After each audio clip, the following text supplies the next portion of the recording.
Welcome to My Business Matters, the Michigan Chamber podcast.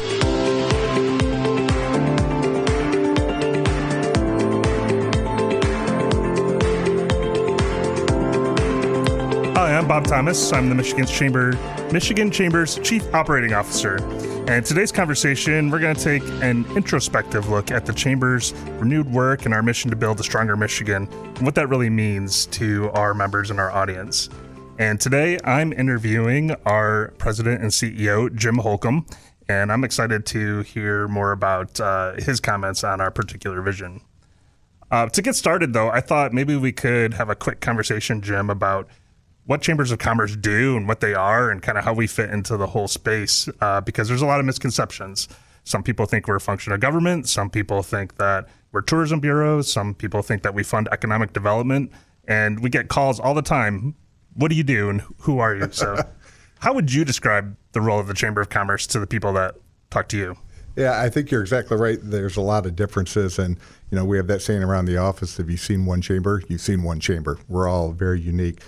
But, you know, if I look at it, I see the role of chambers, regardless of the size or what level that they operate at, it's to really to improve the community around them. It's to serve the needs of their members.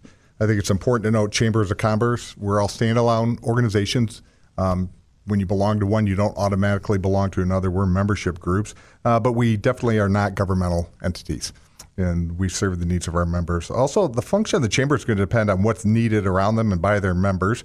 In one community, the chamber may be the lead on philanthropy. In another, they may be the lead on community events, or really being that glue that connects people and places in their neighborhood. And somewhere, you know, like the Michigan Chamber, we serve an advocacy role.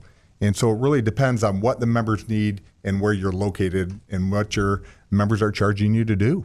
Exactly. When I talk to business people all over the state, it's important for them to know that their local chamber is to represent their local interests. And what they do in Cadillac looks like one thing, and what they do in Canton may look entirely different.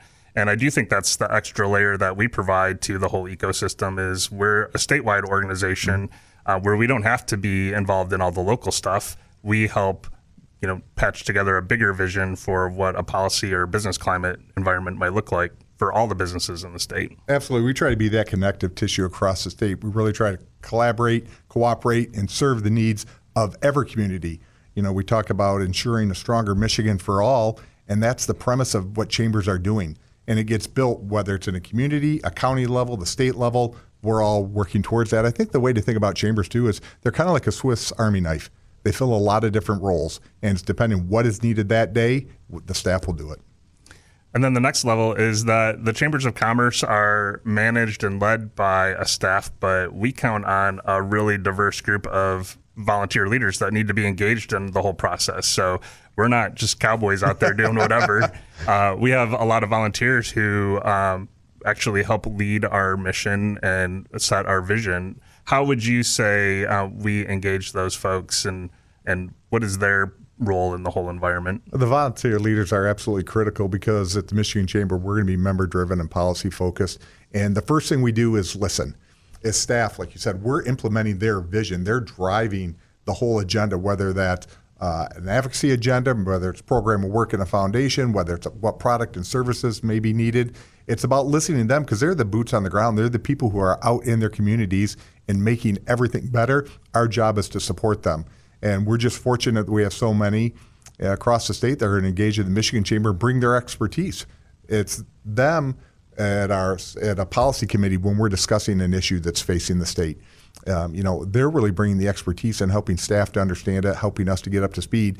We work very hard to be a champion of free enterprise. We're the voice of business, and we're proudly, fiercely advocates for the business community, but it's a cooperation. It's not us doing it for them. We're providing a service to them. And that's the point, is it requires all of us to work together in order to get that across the line. Shortly after you became CEO, and we've got a great team that I think all works really well together, but during one of our annual strategy sessions, we were trying to figure out our place in the ecosystem because we've got great partners in trade and professional associations, chambers of commerce, and our individual members. But we were trying to put a pin on what exactly was our vision for the chamber and what we could do to move the needle in the state. And one of the sayings that you came up with is that our purpose here is to ensure a stronger Michigan. That came after over a year of helping businesses succeed and survive a pandemic. All right, to go from survival to strength is kind of a big leap. What were you seeing in that vision that helps lay the stage for where we want to go next and where our members need us to go next? It really came about, like you said, it was talking to members and businesses across the state and just regular individuals and communities and listening to them. And that's the key. It's about listening. If we go out and we try to say we have all the solutions, we have all the answers, we aren't doing our job. Our job is to take that input. And that's what it was. It was really just taking all the input I received from our members and finding the common thread. Every business, every person, every organization, we all have our own viewpoints about what's important and how we should proceed. And it didn't matter what political party someone supported, what part of the state they lived in, what gender, race, or religion. When you drill down to it, it really was just simply about ensuring every Michigander can thrive. So, based on your experience, you're a native Michigander, right? And yes. So you remember way back in the day. Too many days back. Right. What Michigan felt like growing up and going to school in the state and getting your first job in the state. And what is your hope then for what all of that could look like for the future? Because really what we're doing is laying the groundwork for another generation of entrepreneur, business person to come in and flourish. So when you think about where you've been and where you'd like this to go, how is that all working together and ensuring a stronger Michigan? What I'd like us to see is I'd like to see a more cohesive state. I think, it's not just politics. As society, we're too divisive. And we need to bring civility back. We need to bring that common theme back that we're all in it together. We can have a difference of opinion, but it's how do you disagree? And right now we need a lot more people to engage in their communities and the state level, and far too many people are pulling out just because of the nature of the discussion. It doesn't feel like we're working towards a solution. It feels like an attack, and I have to be right, so you have to be wrong. And we need to get back to a more cooperative spirit. When I was younger, especially in the early 70s, it was not great economic times here in Michigan. But you had more of a sense of community. You had a better sense of everyone trying to pull out of it together. And you're always going to have differences, but I think it's about the spirit in which you proceed, which is key, and that's what we're trying to do at the Michigan Chamber. That's what our members have told me they want. They want us to be a thought leader. They want us to be positive. They want us to be practical problem solvers and meet people where they are and try to help them achieve greater for themselves so the state does better. I agree. And I feel like, Michigan has always been known as a hotbed for innovation, all the way back from early manufacturing days to the way our state was originally organized and all the great things that have come up, especially in the late 20th century, that we're at a place where we can harness all of that great innovation, entrepreneurial spirit and, throw it into what is possible for our future. We have a lot more opportunity now for investment, for starting a business. Technology is changing the way people start businesses. And I think that's a great place for the chamber to be, is to continue to foster that and make sure that there's a lot of freedom to be able to do that. We absolutely, that's a key focus of us on the advocacy side, is making sure that government isn't intrusive. Government does not have a great track record of picking winners and losers, and you're absolutely right. We want to foster and support the entrepreneurs and the creativity and the people across the state who have an idea and they have a spark. We need to help them push forward, and far too often what we're seeing too much in the political realm is governments trying to come in and micromanage everything. We have to get out of the way of these entrepreneurs and let them do what they do best. It's their passion, it's their driving mission in life, and we need to support it because we're going to get the benefit in the end. So you started your career as a policy guy, right? That's your self-deprecating label. Yep. But at the same time, and then that's one of the strengths for the Michigan Chamber, but at the same time, we do a lot of other things to support our members. Leading with advocacy, though, what role do you think the Chamber plays in achieving its purpose in that environment, especially with all the changing dynamics that are going on right now?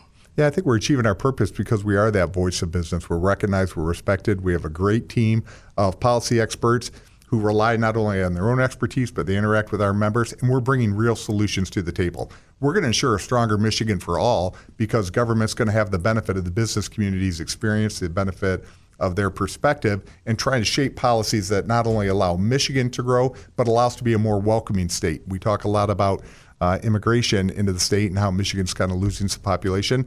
Our policy efforts are going to make sure that Michigan is poised to bring those people into the state to strengthen our communities and to fill the jobs that we have. One of the biggest issues I hear from our members is talent attraction and retention.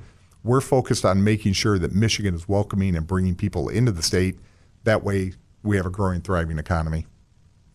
Where do you think the other places are for the Michigan Chamber to lead? When I talk to all the other chambers around the country, and especially in Michigan, we talk about the opportunity to convene and collaborate and also to be a catalyst for new ideas. Where's our lane? Where does the Michigan Chamber fit in as a strength builder to ensure stronger Michigan?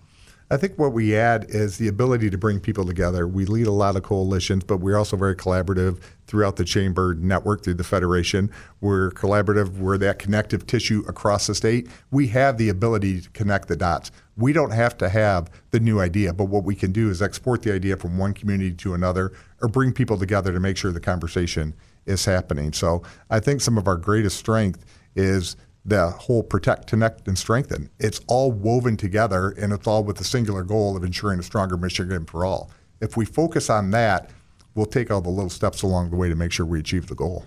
You referenced the Federation. I don't know that everybody understands what the Federation is. It's not like the Star Trek Federation. But when we do talk about a federation, we have a lot of independent voices that we work with. How do you describe the Federation to stakeholders? The Federation I'd look at, if we talk about, it's like a line up and down. You have the U.S. Chamber at the top. You have the Michigan Chamber. Below them, you have you have the regional and local chambers. And we all work and cooperate together, but like we discussed earlier, you aren't automatically a member of one because you belong to another. We're our own individual business organizations, and everybody has a different purpose. Every member-driven organization has different vision and values. And what we do at the Michigan Chamber is try to find ways to be collaborative and bring people together.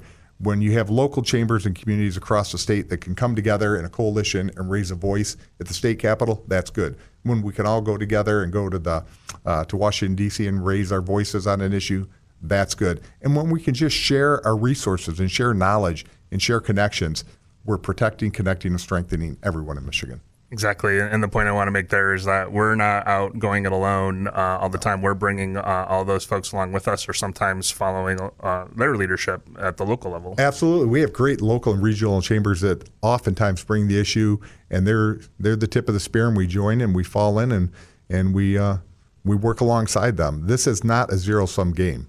The whole goal is betterment for all. It's not about ego. It's not about who gets credit. It's about how do we work together. And everybody has a different strength and everybody has different assets. How do we marshal those efficiently to be the most effective? At this point, you've been CEO just over a year and a half. As the Chamber's new leader, how do you characterize the opportunities that lay before us? What do you see as the opportunity that we can take advantage of next? I think the opportunities are expansive. I think the biggest opportunity we have is a reset. We talked earlier about what did it feel like before when I was growing up. And that's where I'm spending a lot of time right now talking about civility and politics. And I think that's where we can be that thought leader and driving the conversation. We need to bring more people into every conversation, whether that's a local community, whether that's a state level. Regardless of the issue, we need diverse voices. Quite often you learn the most when you talk to somebody who has a different perspective. And we tend to now, unfortunately, only talk to people who agree with us. So we're trying to broaden that voice and providing the opportunity for people with all types of viewpoints to be heard. And I do think we're at a unique place in history with a combination of so many different generations, so many different backgrounds here in our state that it is an opportunity to bring everybody under the tent and to have that conversation and help to lay out a plan that would make us a stronger state, right? Oh, absolutely. It's very exciting because I think more and more people are becoming motivated to participate. I used the example the other day. It's not just for politics, it's about society. I look at it like a bowling alley. You have a gutter on the left and a gutter on the right. Keep the ball going down the middle. You're going to get a couple pins, and every now and again you get a strike. And that's just the best thing we can do is just keep moving forward and working together. We're going to be able to achieve great things here in Michigan. I agree. I think You're a great leader. Our team loves working with you. I love working with our entire team, and we just have good stuff to do moving forward. So looking forward to what a stronger Michigan is going to look like in the near future. Absolutely. We're going to achieve great things. And with that, I'd like to thank Jim for sharing his passion and vision and the role that he's championing for the Chamber of Commerce as a convener and pragmatic problem solver. And thanks to everybody who's listening to our podcast. Make sure you tune in for part 2 of this conversation and subscribe to our podcast to hear all of our notifications about upcoming programs. Until then, thanks.